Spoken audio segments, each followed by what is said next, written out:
नमस्कार साथियों, स्वागत है आप सभी का श्री गोविंदम क्लासेज का ऑफिशियल यूट्यूब चैनल और गोविंदम क्लासेज का ऑफिशियली ऐप के अंदर। दोस्तों, आज की इस क्लास में हम एक नया चैप्टर पढ़ने जा रहे हैं जिसका नाम है जैविक खेती। आप सभी को बोर्ड पे स्क्रीन पर दिख रहा होगा जैविक खेती। आज से हम एक नया चैप्टर स्टार्ट कर रहे हैं जो वेरी इंपॉर्टेंट है, सिंपल चैप्टर है, छोटा सा चैप्टर है। अगर आप इसको अच्छे से समझेंगे तो डेफिनेटली यहाँ से आपके सारे क्वेश्चन जो है वो कवर हो जाते हैं। तो चलिए शुरू करते हैं आज का चैप्टर। सबसे पहले इसके बारे में कुछ बेसिक जानकारी, जहां से सीधे सीधे क्वेश्चन जो हमारे एग्जाम के अंदर बन सकते हैं उनको मैं आपके लिए लेकर आया हूं। फिर इसके बारे में हम डिटेल में पढ़ने वाले हैं। जैविक खेती का मतलब क्या होता है, पहले हम ये समझ लेते हैं। जैविक खेती का मतलब होता है, जैविक मतलब जीवाणु, मतलब ऐसी खेती जिसमें सूक्ष्म जीवों का अपना कुछ एक योगदान होता है ना, उसको हम जैविक खेती कहते हैं। जिसमें सूक्ष्म जीव माइक्रो ऑर्गेनिजम्स का योगदान होता है। वो किस प्रकार से होगा कि प्रकृति के अंदर हम देखते हैं कई सारे अवशिष्ट पदार्थ होते हैं। चाहे हम अपने घर से अगर शुरू करते हैं तो घर में हमारे किचन का होता है, किचन वेस्ट मटेरियल होता है, ठीक है। हम जो हमारा नाइट सोल जो होता है, जिसको हम मॉर्निंग में जाते हैं फ्रेश होने, नाइट सोल जो होता है वो हमारा वेस्ट मटेरियल होता है मनुष्य का। जानवरों का होता है गोबर, मूत्र, बिछावन वगैरह, ये वेस्ट मटेरियल है। तो जो अवशिष्ट पदार्थ जो हैं उनको यदि सूक्ष्म जीवों के द्वारा सड़ा गलाकर उनको हम यूजफुल बना लेते हैं, ठीक है। सूक्ष्म जीवों के द्वारा वो जो अवशिष्ट पदार्थ है वो यूजफुल बन जाते हैं, तो उसको हम क्या कहते हैं, कार्बनिक खाद कहते हैं।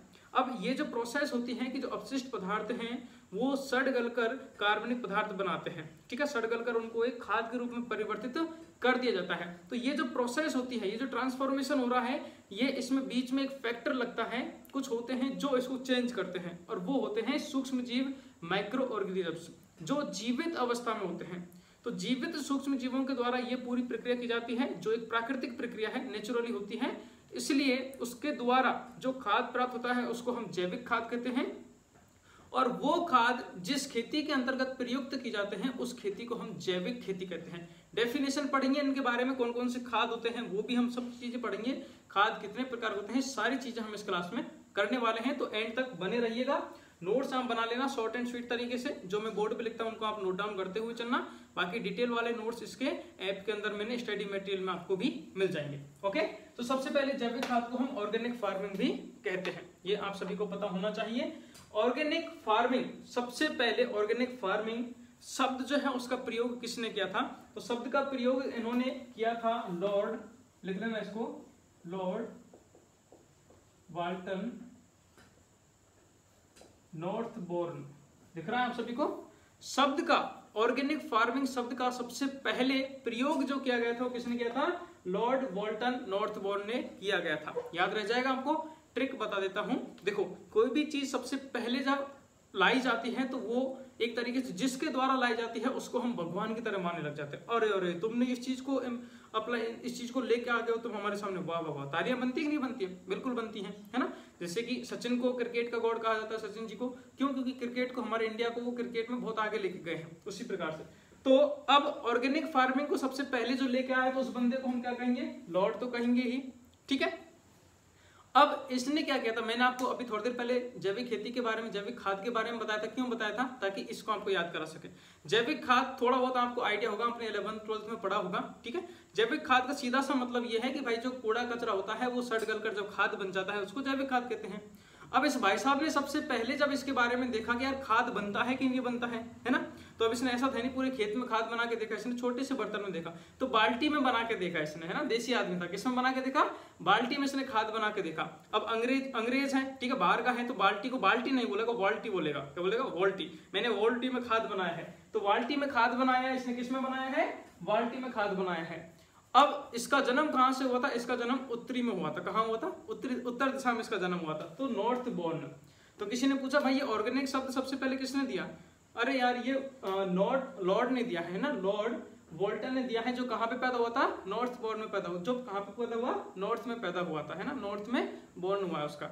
ये कहानी नहीं है, ये कहानी बनाई गई है ताकि आपको ट्रिक जो है वो याद हो जाए, इसका नाम याद हो जाए, ठीक है। तो लॉर्ड वोल्टन नॉर्थबोर्न, इन्होंने ऑर्गेनिक फार्मिंग का शब्द जो है वो सबसे पहले दिया था। ये बात आपको याद रखनी है, क्योंकि ये 4-5 पॉइंट जो मैंने आपको लिखे हैं ये सीधे सीधे एग्जाम हमारे क्वेश्चन बन सकता है, जो याद ही करने पड़ेंगे। उसके बाद में सेकंड हम इसमें बात करते हैं आधुनिक जैविक खेती के बारे में। तो आधुनिक जैविक खेती का सिद्धांत जो है वो सर अल्बर्ट हार्वर्ड ने दिया था, है ना। अब देखो आधुनिक का सर, पहले मैं लिख लूं, अल्बर्ट हावर्ड। अब आजकल की जनरेशन क्या है भाई, आजकल की जनरेशन हो गई है बहुत ही कम टाइम ड्यूरेशन के हो गई है ना, शॉर्ट टेम्परेरी जिसको हम कह सकते हैं वो हो गई। कैसे, ये जो टिकटॉक वगैरह, इंस्टाग्राम रील्स वगैरह आई है, इन्होंने हमारा जो दिमाग है उसको कम कर दिया 30 सेकंड का। आपको अगर ये वीडियो पसंद नहीं आ रही है तो 4-5 मिनट में निकलोगे, हाँ सर ठीक है बाद में देखेंगे, है ना। चलो ये तो क्लास की आपको देखनी है, पढ़नी है, एग्जाम पास होना है, बट यूट्यूब पे हम कोई भी वीडियोस वगैरह देखने जा रहे हैं तो बहुत ही छोटे हो जाते हैं, है ना, बहुत ही हमारा माइंड जो है ना छोटा। अगर 30 सेकंड में 50 सेकंड में हमें कोई अच्छी चीज नहीं मिली, एंटरटेनमेंट की चीज नहीं मिली, तो हम उस वीडियो को या फिर उसको स्किप कर देते हैं चैनल को। ऐसा हो गया कि नहीं हो गया, बिल्कुल हो गया। तो सोशल मीडिया ने बिगाड़ दिया हमें, आपको ऐसा नहीं करना। तो अब क्या है आधुनिक के बारे में, आधुनिक में आपको कैसे याद करना, सर अल्बर्ट हावर्ड, इसको रिलेट करवा देता हूं थोड़ा सा ताकि याद रहेगा। देखो आजकल हम टीचरों को क्या बोलते हैं, मार साहब थोड़ी बोलते हैं, गुरुजी थोड़ी बोलते हैं, सर बोलते हैं ना। आप लोग क्या बोलते हैं, आप लोग क्या बोलते हैं, सर ही तो बोलते हैं, है ना। तो सर आजकल का है, आधुनिक का मतलब आज का है सर। अल्बर्ट इस भाई साहब का नाम था, ठीक है। अब इसने हार्वर्ड हुबर्ड में, है ना, हार्वर्ड हुबर्ड मतलब जल्दीबाजी में क्या कर दिया इसने, जैविक खेती का एक अपना सिद्धांत दे दिया। क्यों दे दिया, क्योंकि जल्दी नहीं दिया तो कोई दूसरा सिद्धांत को दे देगा तो उसका नाम हो जाएगा, मेरा नाम नहीं होगा। तो हार्वर्ड है ना, सर अल्बर्ट हार्वर्ड ने इनका क्या है आधुनिक खेती का सिद्धांत दिया था। आप इसको ऐसे रिलेट कर लेना। मैं फिर कह रहा हूँ ये कहानी जस्ट मैंने बनाई है ताकि आपको याद हो जाए, रियल कहानी ये बिल्कुल नहीं है ना, मेरे माथे आ जाओ कल को। चलिए उसके बाद नेक्स्ट बात करते हैं, ठीक है, जैविक खेती का मतलब क्या है, पर्पज क्या है ना, क्यों जैविक खेती को अभी अपने मोदी जी ने भी एक कार्यक्रम चलाया था, उसके बारे में भी हम चर्चा करेंगे, ठीक है। लेकिन जैविक खेती की जरूरत कहां पड़ी। देखो बच्चों, जब लगातार खेत के अंदर या फसल के अंदर हम लगातार फर्टिलाइजर्स, फर्टिलाइजर्स प्रयोग करते हैं, उर्वरक या फिर कोई रसायन प्रयोग करते हैं, तो उस खेत की, उस मृदा की जो उर्वरकता होती है, जो फर्टिलिटी जो होती है वो खराब हो रही थी। और मृदा की जो स्थिति है, चाहे वो फिजिकल हो, चाहे केमिकल हो, चाहे बायोलॉजिकल स्थिति हो, वो कंडीशन जो है उसकी खराब हो रही थी। तो उसको बनाए रखने के लिए, उसको रिन्यू करने के लिए, अपडेट करने के लिए उसको क्या है, मृदा को ओरिजिनल चीजें देना बहुत जरूरी है। ये कुछ इसी तरीके से है, आप समझिए कि जैसे बॉडी बिल्डर्स होते हैं कई सारे, तो ये बॉडी बिल्डर्स अपनी बॉडी को बनाने के लिए क्या करते हैं कि सप्लीमेंट्री लेते हैं, मतलब बाहर से कुछ चीजें लेते हैं, क्योंकि हमारे बॉडी में मसल्स ग्रोन वगैरह करनी है, मसल्स ग्रो करनी है, तो प्रोटीन वगैरह वो सारी चीजों की जरूरत पड़ेगी। लेकिन कुछ लोग इंजेक्शन वगैरह लेके या फिर बाहर के कुछ ज्यादा ही सप्लीमेंट्स लेके अपनी बॉडी को बना लेते हैं। तो क्या होता है कि बॉडी की जितनी कैपेसिटी नहीं है, बॉडी के अंदर मसल्स नहीं, उससे ज्यादा भी मसल बन जाएंगे, तो उसका शरीर अंदर से खोखला हो जाएगा, बाहर से सही दिखेगा, है कि नहीं। वही चीज यहाँ पे होती है कि खेत के अंदर खेत की कैपेसिटी, उस मृदा की कैपेसिटी इतनी है कि भाई ये फसलों को इतना ही पोषक तत्व दे सकती है, ये इतनी ही उपज इसके द्वारा प्राप्त कर सकते हैं, इतना ही उत्पादन दे सकती है। लेकिन हम चाहते हैं कि नहीं, इससे भाई ज्यादा मिलनी चाहिए उपज, वरना मेरे को मुनाफा नहीं होगा। तो हम क्या करते हैं, उस फसल को हम बाहर से देते हैं कि तुझे इस फसल को नाइट्रोजन देना है, लेकिन उस फसल की कैपेसिटी कम है नाइट्रोजन देने की, तो हम क्या करते हैं बाहर से यूरिया वगैरह डाल देते हैं कि ले ये पकड़ नाइट्रोजन और दे फसल पौधों को दे, ताकि उपज ज्यादा प्राप्त हो।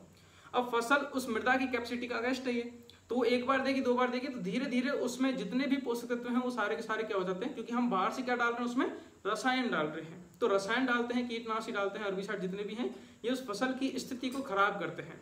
अब थोड़े टाइम तक तो वो प्रोडक्शन ज्यादा देगी, लेकिन एक समय बाद में वो बिल्कुल ही अंदर से खोखली हो जाएगी, खाली हो जाएगी, तो बाद में उसकी जो प्रोडक्टिविटी है, सॉइल प्रोडक्टिविटी है, वो खत्म हो जाएगी। अब हमें चलो 1-2 पीढ़ी तक तो काम चल जाएगा, लेकिन आगे वाली पीढ़ी फिर क्या करेंगे, इस प्रकार से तो सारा मामला ही गड़बड़ा हो जाएगा, है ना। खेत ही खराब हो जाएंगे, पूरी मृदा जितनी भी है वो बंजर हो जाएंगी, उपजाऊ मृदा रहेगी नहीं। तो उस मृदा को उपजाऊ बनाए रखने के लिए हम वहां पे मैन्योर्स काम में लेते हैं, जो इस प्रिंसिपल के थ्रू आते हैं। जैविक खेती या जैविक खाद जो है इनको हम कहते हैं, ठीक है।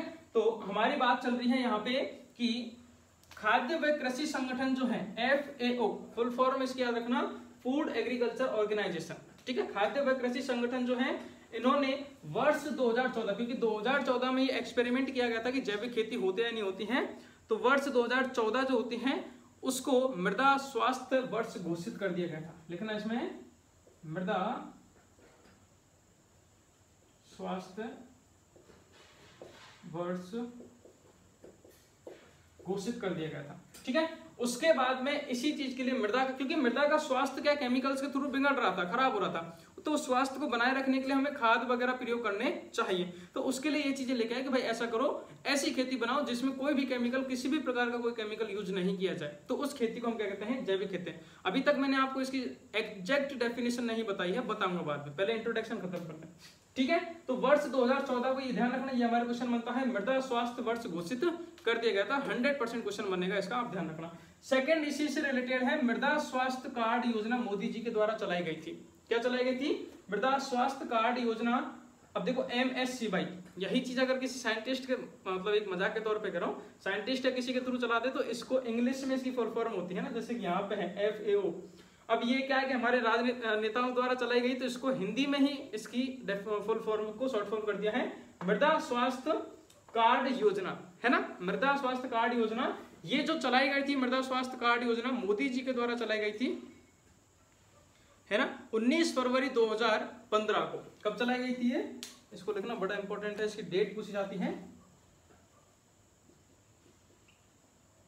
19 फरवरी 2015 को, ठीक है। 2014 की हम बात करते हैं तो 14 में मृदा स्वास्थ्य वर्ष उसको घोषित कर दिया गया था, और 15 में ये स्कीम लगा दी, जो योजना है वो चालू कर दी गई थी, मृदा स्वास्थ्य कार्ड योजना, MSCY। शॉर्ट फॉर्म याद रखना, कभी कभी एग्जाम में MSCY ही लिखा रहेगा तो हम सोच में पड़ जाएंगे भाई ये क्या है ना। तो ये कौन सी है, 19 फरवरी 2015, नोट डाउन कर लेना। चलिए, उसके बाद ये जो योजना लागू हुई थी, ये जो योजना लागू हुई थी, आई थिंक कर्नाटक में लागू हुई थी, ये सिक्किम में, सॉरी, ठीक है, सिक्किम में लागू हुई थी। प्रधानमंत्री मोदी जी के द्वारा ये जो है वो सिक्किम में लागू हुई थी, और सिक्किम के अंदर एक वर्ष के अंदर ही 2016 में, 2015 तो 15 में लागू की गई थी, और 2016 में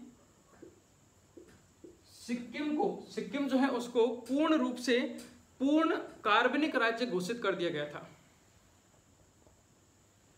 सिक्किम को पूर्ण कार्बनिक राज्य घोषित कर दिया गया था, ये लिख लोगे, पूर्ण कार्बनिक राज्य जो है वो घोषित कर दिया गया था सिक्किम को। तो 15 में लागू हुई थी, सिक्किम के अंदर ही लागू हुई थी, तो 1 साल लगा था, क्योंकि आगे हम पढ़ेंगे कि कितना टाइम लगता है एक नॉर्मल खेत को कार्बनिक खेत में कन्वर्ट होने में, है ना। तो 1 साल के अंदर अंदर पूरा जो है राज्य है उसको पूर्ण कार्बनिक राज्य घोषित कर दिया गया था 2016 में। और इस योजना के अनुसार भारत के कुल कृषि जो क्षेत्रफल है, पूरा कृषि का जो क्षेत्रफल है उसका 15% भाग, कितना, 15% भाग जो है वो जैविक खेती के अंतर्गत आता है। इस योजना के अंतर्गत, इस योजना के अंतर्गत क्या होता है कि जो नॉर्मल खेती उसको कार्बनिक खेती, जैविक खेती में कन्वर्ट करना होता है, कन्वर्ट किया जाता है इस योजना के थ्रू। तो इसके अनुसार, इसके आधार पर भारत का कुल टोटल कितना भी कृषि क्षेत्र है उसका 15% भाग जो है वो जैविक खेती के अंतर्गत आता है। फिर है, अब इसमें हम बात करते हैं राष्ट्रीय जैविक खेती केंद्र की। अगर हम बात करते हैं तो ये है हमारा गाजियाबाद, उत्तर प्रदेश में, गाजियाबाद यूपी 2004 में बना था, ठीक है। ये भी ध्यान रखना, क्योंकि हम जैविक खेती पढ़ रहे हैं, तो नेशनल जैविक खेती का जो सेंटर है वो कहां पे है, national centre of organic farming कहां पे है, गाजियाबाद यूपी में है, ठीक है। राष्ट्रीय जैविक खेती केंद्र, फटाक से स्क्रीनशॉट ले लो या लिख लो, कहां पे है, गाजियाबाद में है। चलिए, ये चीज अब हमें समझ में आ गई है, ये था इसका जस्ट एक इंट्रोडक्शन। अब हम इसमें डिटेल में बात कर लेते हैं कि जैविक खेती या जैविक खाद क्या होते हैं, क्योंकि जैविक खादों को जब हम मृदा के अंदर अप्लाई करते हैं तो उस मृदा को ही हम क्या कहते हैं, जैविक खेती कहते हैं। बिना केमिकल, बिना रसायन, कोई किसी भी प्रकार का कोई रसायन उसमें नहीं लिया जाता है, उस प्रकार की खेती को हम क्या कहते हैं, जैविक खेती कहते हैं। तो 1 सेकंड दोस्तों, आप नोट डाउन कीजिए तब तक इसको।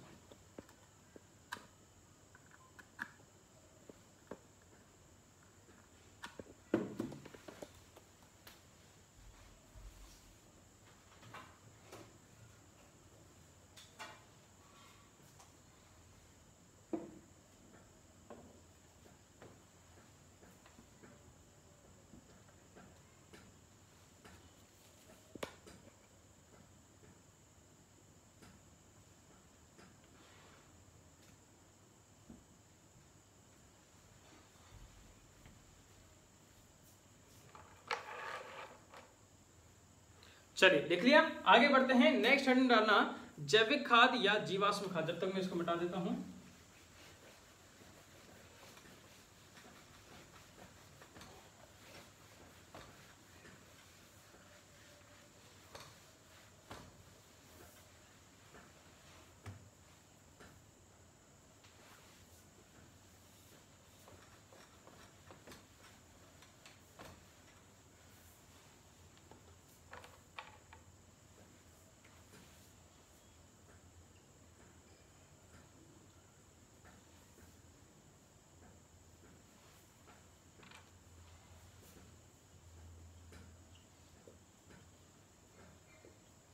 ऑर्गेनिक मैन्योर्स भी इसको हम कहते हैं, ठीक है, क्या कहते हैं, ऑर्गेनिक मैन्योर्स भी कहते हैं। तो क्या होते हैं ये ऑर्गेनिक मैन्योर्स? देखिए खेत के अंदर या फिर फसल के अंदर हम देखते हैं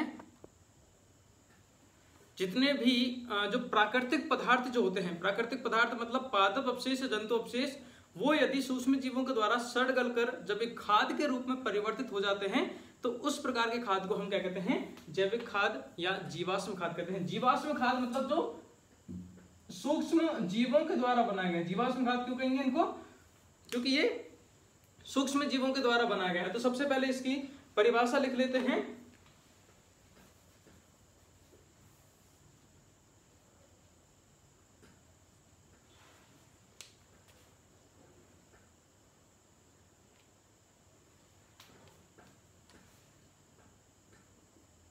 लेकिन अब पादप अवशेष तथा जंतु अवशेष जब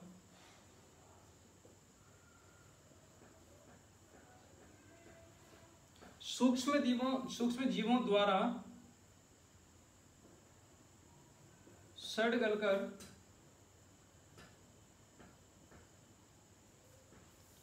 खाद में परिवर्तित हो जाते हैं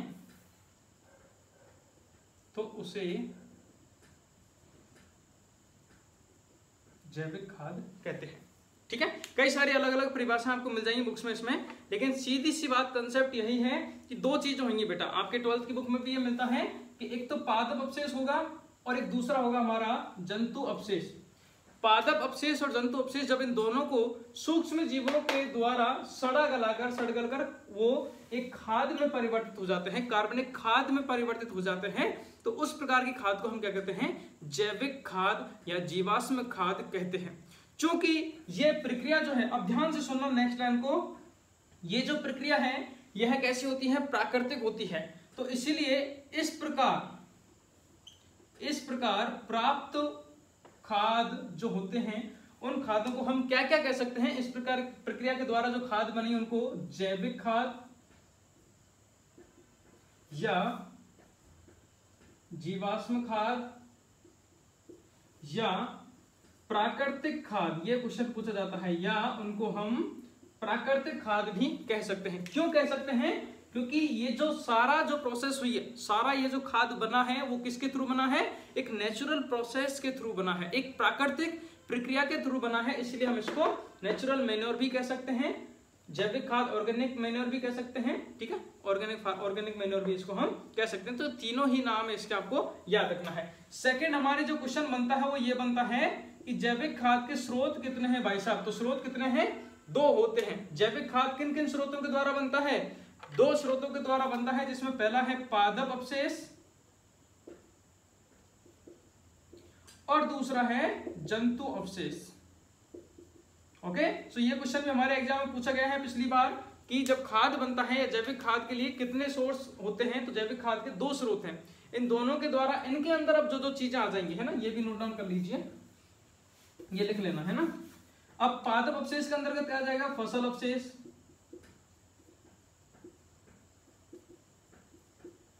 है ना, फसल अवशेष हो गया, हरी पत्ती हो गया, पेड़ पौधों की पत्तियां लिख लो, है ना,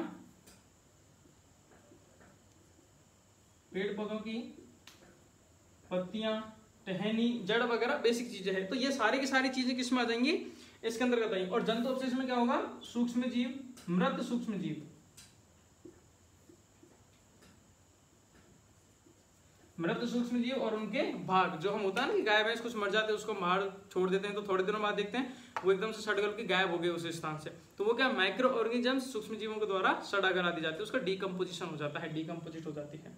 ओके, सो ये क्वेश्चन हमारे बनता है कि जैविक खाद जो होता है, जैविक खाद या जीवाश्म खाद जो होता है उसके कितने स्रोत होते हैं?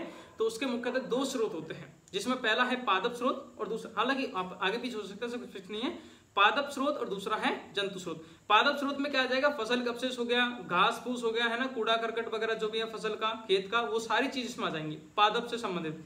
पेड़ पौधों की पत्तियां, टहन सूख जाता है कोई पौधा उसका, वो सारी चीजें अगर मृदा के अंदर है और वो अगर सड़ गल गया तो वो खाद में कन्वर्ट होगा ही होगा।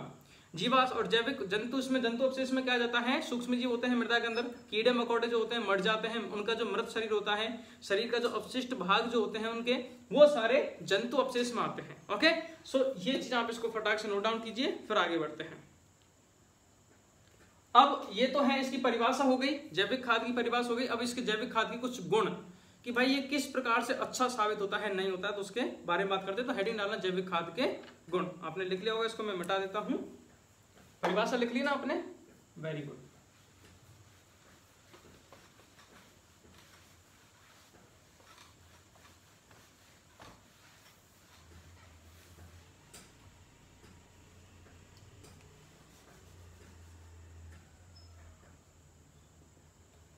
अब हम इसके गुणों के बारे में बात कर लेते हैं। सबसे पहला और मोस्ट इंपॉर्टेंट गुण बता दें। हाँ देखो भाई, दो चीज हैं। पहली बात तो इसको समझो कि जैविक खाद क्या है और उर्वरक क्या होते हैं, देसी भाषा हम समझेंगे, आगे हम इनमें डिफरेंस पढ़ेंगे बाद में। अभी मैं आपको समझाने के लिए देसी भाषा में बता देता हूं। जैविक खाद का सीधा सा मतलब है कि घर का देसी खाना, देसी घी, है ना। और कार्बनिक खाद का मतलब होता है, सॉरी, उर्वरक का मतलब होता है कि बाहर से हम इटरम सिटरम खा रहे हैं, पिज्जा बर्गर वगैरह खा के पेट भर लिया। तो अब तुम ही बताओ, हाँ सॉरी, तुम ही बताओ कि कौन सा खाद अच्छा रहेगा, मतलब कौन सा खाना अच्छा रहता है, हमारे घर का देसी खाना अच्छा रहता है या बाहर का खाना अच्छा रहता है। देसी खाना अच्छा रहता है कि नहीं रहता। अब देसी खाने की क्या क्या चीजें हैं बताओ, पहले समझ लेते हैं एक बार अच्छे से, है ना। देसी खाना जो हम देखते हैं, घर का खाना देखते हैं, उसमें बनाने में समय लगता है ना, इसलिए तो हम इसको इग्नोर करते हैं। बाहर क्या मैगी 2 मिनट में बन गई, है ना। फास्ट फूड जो है, पिज्जा लेके आए, बर्गर लेके आए, 2 मिनट में बन गए, फटाक से खा लिया, थोड़ा सा खाया, पेट भर गया जयराम जी की। तो बनने में समय लगता है हमारे खाने को। लेकिन बाहर का खाना है जो फास्ट फूड है वो तुरंत बन जाता है। बाहर के खाने से नहीं सर, बाहर से भी रोटी खा रहे हैं, है ना, फास्ट फूड जो है वो तुरंत बन जाएंगे। ठीक है, पॉइंट को ध्यान रखो, आगे डिस्कस कर लेंगे। सेकंड बात, हमारा घर का खाना जो है वो जल्दी से पच जाता है, लेकिन बाहर का खाना जल्दी से नहीं पचता है। डाइजेस्ट सिस्टम जो है हमारा अंदर का खराब हो जाता है, मामला गड़बड़ा जाएगा। मैगी वगैरह कुछ खाओगे तुम्हें लगता है कि हाँ पेट भर गया, लेकिन उसको डाइजेस्ट करने में हमारे शरीर को बहुत ज्यादा एनर्जी लगानी पड़ती है, एक्स्ट्रा एनर्जी लगानी पड़ती है। लेकिन हमारे घर का खाना है तुरंत ही डाइजेस्ट हो जाता है, सॉरी लेट डाइजेस्ट होता है, अब हमारा जो घर का खाना है इसके थ्रू न्यूट्रिएंट्स हमारे शरीर को जो मिलने वाले हैं वो ज्यादा मिलते हैं, सही मात्रा में, संपूर्ण मिलते हैं। लेकिन बाहर वाला खाना जो है उसमें नहीं मिलते हैं पूरे, है ना। इस तरीके से और भी बहुत सारी चीजें हैं। अब आ जाओ इधर, अब गुण की हम सबसे पहले बात करते हैं। तो पहली बात, एक जो सिंपल शॉर्ट एंड स्वीट में अगर मैं बात कहूं कि हमारा जो घर का खाना होता है, देसी खाना होता है, देसी घी जो होता है, इससे हमारे शरीर की ऑल ओवर वृद्धि होती है कंप्लीटली। हमारा दिमाग विकसित होता है, दिमाग शांत रहता है, शरीर में सही डोले शोले बनते हैं, सारी चीजें हैं। बाहर के खाने में दिमाग में कचरा बढ़ता है, बाहर के साथ रहते हैं, ये है फलानी टिकना को, अगला बंदा कैसे बना, पता से स्वादिष्ट होती है, क्यों होती है। एक जोक चलता है कि भाई उसका पसीना वगैरह आ गया। अभी कुछ दिन पहले एक जोक चल रहा था, मतलब जोक चल रहा था, मैंने कुछ दिन पहले देखा था कि ऐसे एक वीडियो थी, उसमें देखा था कि एक माताजी जो होती है, मतलब एक गर्ल्स जो होती है, वो क्या पतासे वाले के पास जाती है, गर्ल्स को ज्यादा पसंद रहती है पतासे, जाके खाती है वो। तो वो कहती है उसको कि भैया आजकल आपकी पतासी में स्वाद नहीं आ रहा, जो पहले वाला स्वाद था वो। तो वो भी फिर हंस के बोलता, हाँ दीदी आजकल नहीं आ रहा, क्योंकि आजकल क्या हाथ धो के पतासी का पानी बनाना पड़ता है ना, या पतासी बनानी पड़ती है। तो वही वाली बात है, वो अगला क्या यूज कर रहा है कैसे हमें पता नहीं है ना। यहाँ पे अगर हम बात करते हैं कि ये जो हम किसी भी खेत के अंदर बेटी अगर हम जैविक खाद प्रयुक्त करते हैं, देसी खाद है ना, मतलब देसी, जैविक मतलब देसी जो घर पे बना हुआ है, देसी घी खाते हैं, तो हमारे शरीर की ऑल ओवर वृद्धि होती है। उसी प्रकार से उसके द्वारा मृदा जो होती है उसकी तीनों स्थितियां जो होती हैं, मतलब समझाने में मजा आता है, लिख तो लेंगे आराम से। मृदा की 3 स्थितियां होती हैं, मृदा के 3 गुण होते हैं, भौतिक, रासायनिक और जैविक, फिजिकल, केमिकल और बायोलॉजिकल, है ना। तो तीनों में वृद्धि होती है। तो अब नोट डाउन कीजिएगा, है ना, कि सबसे पहला पॉइंट है जैविक खाद के प्रयोग से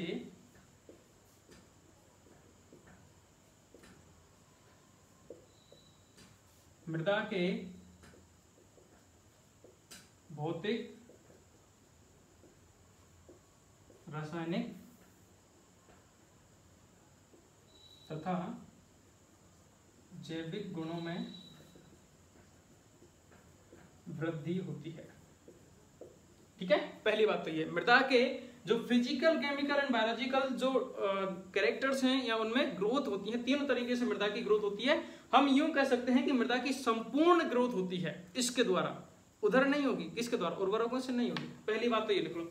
सेकंड पॉइंट अगर हम बात करते हैं तो अब देखो, हम जो बाहर से खाना खा के आते हैं उसको तुरंत खा लिया, मैगी 2 मिनट में बनी। अब हालांकि माफ करना मैं इनकी बुराई कर रहा हूँ, लेकिन मैं खुद भी यूज करता हूँ, है ना, क्योंकि दिन में मैं खाना नहीं खाता हूँ, टाइम नहीं मिलता है, तो फटाक से मैगी वैगी बना लिए। और हालांकि अब हम भी चालाक हैं, है ना, हम भी क्या है कि देसी तरीके से सही चीज़ों को खाते हैं। मैगी वैगी तो ठीक है, रख रख कभी कभी खाते हैं, हफ्ते में 1-2 बार। बाकी मैं आपको कभी मेरा ब्लॉग है जिसमें मैं आपको बताऊं मेरी डाइट क्या रहती है, कम समय में अच्छा खाना खाना है और हेल्दी खाना खाना है, कैसे खाना है। छोटा सा मैं अभी आपको बताता हूँ, जैसे ओट्स वगैरह जो होती हैं, अपने देसी भाषा में कहें तो दलिया वगैरह होता है, उस तरीके से आप खा के फटाक से दूध में गर्म किया पिया, जयराम जी की निपट गए 2 घंटे के लिए, है ना, 2 क्लासें निपट जाएंगी तुम्हारी। तो 20 रुपये में 2 क्लासें तुम्हारी हो जाती है, इसलिए तो मैं फीस कम रखता हूँ। बाकी अदर फैकल्टी को बुलाते तो वो 500, 700, 800, 1000 रुपये लेती है क्लास के, तो 2000 में 2 क्लासें होती है ना।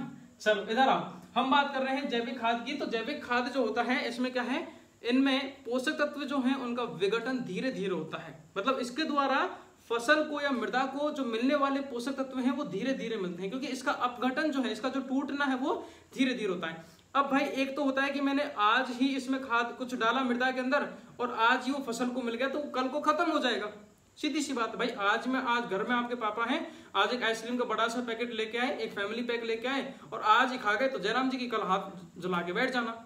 और एक है कि वहां पे फिक्स कर दिया, शर्त लगा दी कि सिर्फ एक ही चम्मच, एक दिन में एक बच्चा एक ही चम्मच खाएगा। आप 4 फैमिली मेंबर हैं, 6 हैं, 10 हैं, तो एक ही खाएगा, तो एक चम्मच खाएं तो वो लंबे समय तक चलेगी।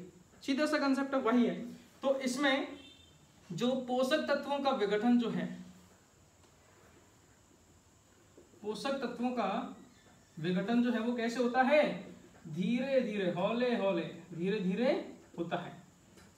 इसीलिए धीरे धीरे होता है, इसीलिए इसका जो प्रभाव है वो क्या होगा, 2 से 3 वर्षों तक रहता है। इसका प्रभाव 2 से 3 वर्षों तक रहता है, ये चीज भी इंपॉर्टेंट है। पहली बात तो मृदा की भौतिक, रासायनिक और जैविक स्थिति को सुधार दिया। सेकंड, मृदा के अंदर तत्वों का विघटन धीरे धीरे होगा, तो इसलिए उसका प्रभाव जो है वो अगले 2 से 3 साल तक रहेगा, तो 2 से 3 साल तक हम निश्चिंत हो जाते हैं, है ना। उसके बाद में नेक्स्ट पॉइंट अगर हम बात करते हैं, तो इसके द्वारा मैंने आपको कहा था कि ऑल ओवर वृद्धि होती है। ऑल ओवर वृद्धि, डेवलपमेंट, ग्रोथ कब होगी, जब हमारे शरीर को जो जो चीजों की आवश्यकता है वो सारी चीजें मिल जाए, है ना भाई। मैं अगर अच्छा खाना खा रहा हूँ और अच्छे खाने से मेरी हेल्थ अच्छी बनती है, तो मतलब हेल्थ अच्छी बन रही है, तो शरीर को जो भी चाहिए वो सारी चीजें मिल रही होंगी उसको, तभी तो हेल्थ अच्छी बन रही है। हम जब उर्वरक प्रयोग करते हैं, तो उर्वरक जैसे कि यूरिया, तो यूरिया के द्वारा सिर्फ नाइट्रोजन ही मिलेगी और कुछ नहीं मिलेगा, है ना, सिर्फ नाइट्रोजन ही दे सकता है वो। लेकिन यहां ऐसी बात नहीं, यहां पे क्या होता है, सभी आवश्यक पोषक तत्व पौधे को प्राप्त होते हैं, पौधे को प्राप्त होते हैं। अब पौधे को सभी पोषक तत्व मिलते हैं, इसीलिए उसकी, है ना, किसकी, पौधे की, इसीलिए उसकी पौधे की संतुलित वृद्धि होती है, संतुलित वृद्धि होती है ना। संतुलित मतलब ऑल ओवर, उसका सही तरीके से पूरा की पूरा ग्रो करेगा वो। जैसे आपने देखोगे अपने दादाजी परदादाजी हैं, उनको खेत के काम करते थे, दबा के खेत के काम करते थे, सारी चीजें, उनका हेल्थ, उनको जिम में जाने की जरूरत नहीं थी। आजकल अपनी जरूरत है कि हाँ डंबल ला रखे हैं, पेल रहे हैं, या फिर जिम जा रहे हैं, जबरदस्ती फिर कर रहे हैं, नहीं, वो नॉर्मली वो हेल्दी है। नॉर्मली आप देखो दादाजी ने उनको एकदम से हट्टे काटे देखते ही हो, है ना, 6 फीट के पूरे, अपनी हाइट छोटी छोटी सी है, बुनने मुन्ने से पड़े। तो इस प्रकार से, तो जब हम जैविक खाद मृदा के अंदर प्रयुक्त करते हैं, तो फसल को सभी पोषक तत्व मिलते हैं। अब उसको पूरा खाना मिल रहा है, संतुलित खाना मिल रहा है, तो अच्छे से ग्रोथ तो होगी उसकी, सीधी सी बात है। अब बताओ जैविक खाद में कुछ याद करने की थी क्या, ऐसी बात है ना, फालतू में घबराते हो एग्रीकल्चर। तो सभी आवश्यक पोषक तत्व जो है वो पौधों को प्राप्त होते हैं, तो इसलिए उस पौधे की जैविक खाद के प्रयोग करने से उस पौधे के फसल की संतुलित वृद्धि होती है, ऑल ओवर डेवलपमेंट उसका होता है, ग्रोथ एंड डेवलपमेंट होता है। ये चीज भी सही है ना। तो ये बात आप ध्यान रखना, बस ये 3-4 पॉइंट हैं, खास करके 3 पॉइंट हैं जो इंपॉर्टेंट हैं। पहली बात, मृदा की हर तरीके से स्थिति सुधरती है। अब देखो यहाँ पे इसी पॉइंट्स को हम और आगे बढ़ा चढ़ा के भी बना सकते हैं, बट समय की वजह से थोड़ा सा मैंने शॉर्ट में लिखा दिया है। हम ऐसा लिख सकते हैं कि मृदा की जल धारण क्षमता बनती है, मृदा की वाटर होल्डिंग कैपेसिटी बढ़ती है, उसकी फील्ड कैपेसिटी, ये सारी चीजें इंक्रीज होती हैं। लेकिन घुमा फिरा की बात क्या है कि मृदा के जितने भी गुण हैं, भौतिक, रासायनिक गुण, मृदा रंग, मृदा संरचना, मृदा का गठन, वो सारी चीजों में क्या होती है, वृद्धि होती है ना। ऑप्शन में कभी कभी घुमा के ऐसे क्वेश्चन बन सकता है। तो सभी चीजों में वृद्धि होती है, सभी चीजें सुधरती हैं, किस वजह से, जैविक खाद प्रयुक्त करने की वजह से सुधरते हैं। ओके, सो ये 3 क्या हो गए इसके मोस्ट इंपोर्टेंट गुण हैं जो आपको अच्छे से याद रखने हैं। आप लोगों ने मेरे साथ में तो लिख ही लिया होगा, उम्मीद करता हूं आगे बढ़ते हैं, अब हम लिखते हैं इसके प्रकार के बारे में जो इंपॉर्टेंट है, क्वेश्चन बनता है। ओके, लिख लो, आगे बढ़ते हैं, प्रकार, हेडिंग डाल लेना।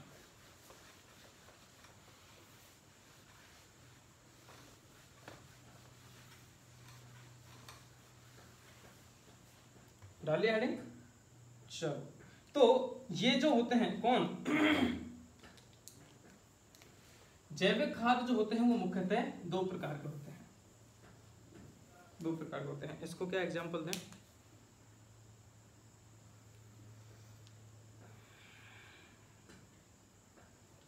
आप चलो एक ले लेते हैं रिलेटेबल एग्जांपल, है ना। कभी किसी के दिल पे मत लेना भाई, ये एग्जांपल ऐसे में फेंकता रहता हूँ ताकि आपको समझ में आ जाए। फेंकता नहीं रहता, थोड़ा दिमाग लगा बनाते हैं, समझ में आ जाए। स्टूडेंट की बात करते हैं, अपने यहीं रहते हैं, ज़्यादा दूर नहीं जाते हैं। स्टूडेंट जो हैं वो दो प्रकार के होते हैं, या आप में जो एग्जाम की जो तैयारी कर रहे हो, आप में से दो प्रकार के स्टूडेंट हैं जो एग्जाम को दे रहे हैं या देंगे, या बाद में सेलेक्ट होकर कॉलेज में पहुंचेंगे। दो प्रकार के हैं, सीधी सी बात। कैसे? एक तो ऐसा स्टूडेंट होता है जो क्या करता है कि भाई मेरे को सिर्फ ये एग्जाम क्रैक करनी है। अब सर आप तो मेरे को ये बताओ कि जैविक खेती से क्वेश्चन कौन सा बनता है, वो 4 लाइन मेरे को बता दो, 4-5 लाइन जो होती है मेन, ये क्वेश्चन आएगा, इसके अलावा कुछ नहीं आएगा, भाड़ में जाए। मुझे तो ये मतलब ही नहीं है कि खाद क्या होता है, खाद से मुझे पता ही नहीं है, खाद का मुझे कुछ पता नहीं है। मुझे तो आप ये बता दो कि खाद से ये क्वेश्चन आई है, और उनको रट लिया अच्छे से और खाद कर दिया और नंबर उसके आगे। दुनिया क्या देखती है? नंबर देखती है, लेकिन उस बंदे की नॉलेज जो है वो नहीं है ना। तो एक तो ऐसे। दूसरे स्टूडेंट कैसे हैं कि सर नहीं, मुझे तो अच्छे से नॉलेज लेनी है, नॉलेज अगर अच्छे से होगी, पूरा टॉपिक पूरा चैप्टर अगर अच्छे से क्लियर होगा तो सिलेक्शन तो अपने आप होगा, नंबर तो मेरे अपने आप आएंगे। वो बात की बातें हैं इस प्रकार से। तो मतलब एक तो होते हैं जो देखने में बड़े होते हैं कि अच्छे नंबर आए, टॉप रैंक आए, लेकिन जब रट्टू तोता जो होते हैं ना, जिनके 95-96, अरे बनाने की होती है 96% कोई, चलो बना ली, लेकिन जब अंदर से उनसे कोई एक common sense question, basic question पूछ ले घुमा के, तो वहां पे उनकी हवा निकल जाती है। तो बाहर से देखने में ज्यादा है वो, लेकिन जो मेन चीज है, मेन चीज क्या है? नॉलेज, वो बहुत ही कम है। ठीक है। दूसरे स्टूडेंट जिनमें नॉलेज बहुत ज्यादा है लेकिन बाहर से दिखावा नहीं करते, वो बेचारे चुपचाप बैठे हैं। रियलिटी यही है कि कुछ जो ज्यादा ईमानदार होता है उसको ज्यादा स्ट्रगल करनी पड़ती है ना। तो खाद जो है वो भी दो प्रकार के। एक तो खाद ऐसे होते हैं जो देखने में बहुत ज्यादा लगते हैं, अरे भाई साहब इतना सारा खाद, बाप रे, लेकिन खाद के अंदर मेन चीज क्या होती है? न्यूट्रिएंट। और वो न्यूट्रिएंट मतलब पोषक तत्व, लेकिन वो देखते हैं तो रत्ती भरे उसमें बेचारे में, है ना। जैसे कि गोबर की खाद, गोबर की खाद देखते हैं तो टनों टन ढेर लग जाता है ना, जो हम खेत के अंदर जाते हैं उसको करते हैं, लेकिन उसके द्वारा मिलने वाला खाद का मेन काम क्या है? वो फसल को या मृदा को पोषक तत्व देगा। तो मिलने वाला जो पोषक तत्व है वो बहुत कम मिलता है, 0.5, 50, 25, 25, 50, 25 इस प्रकार से मिलता है। ठीक है। वहीं पे अगर हम दूसरी तरफ बात करते हैं, जैसे कि खली की खाद, खली मतलब नीम की खली हो गई, या फिर तिल वगैरह, हम जो तेल निकालते हैं ना, तिल, सरसों, सोयाबीन, इनकी खली हो गई, या फिर हड्डी का चूरा हो गया, खून की खाद हो गया, खून का बुरादा हो गया, इस प्रकार से ऐसे खाद होते हैं। तो ये क्या खून का बुरादा, आप क्या मानो, खून का बुरादा कोई ऐसा ढेर लगेगा क्या पाउडर का? नहीं ना, थोड़ा बहुत होगा, लेकिन उसके अंदर प्योरली पूरा की पूरा न्यूट्रिएंट होगा। तो जो देखने में छोटे होंगे लेकिन उनके अंदर न्यूट्रिएंट की मात्रा उसकी तुलना में, उसकी मात्रा की तुलना में ज्यादा होगा। समझ में आ गया? तो दो प्रकार के खाद होते हैं, एक तो ऐसे जिनकी मात्रा ज्यादा होती है लेकिन उनमें पोषक तत्वों की मात्रा बहुत कम होती है, और एक ऐसे जिनकी मात्रा कम होती है लेकिन उनमें पाए जाने वाले पोषक तत्व बहुत ज्यादा होते हैं, है ना। तो उसी प्रकार से ये जो है खाद भी है बेटा, दो प्रकार के होते हैं, फर्स्ट और सेकंड। जिनमें पहला जो प्रकार होता है उसको हम बोलते हैं स्थूल कार्बनिक खाद। दिख जाएगा यहां तक? ओके। पहला जो है वो स्थूल कार्बनिक खाद, और दूसरा जो होता है वो होता है हमारा सांद्रित कार्बनिक खाद। ठीक है। स्थूल पहला, ये पहला यहां सही नहीं लग रहा, यहां सही लगेगा, और ये दूसरा। लिखो आप, इनको सही डाल देते हैं।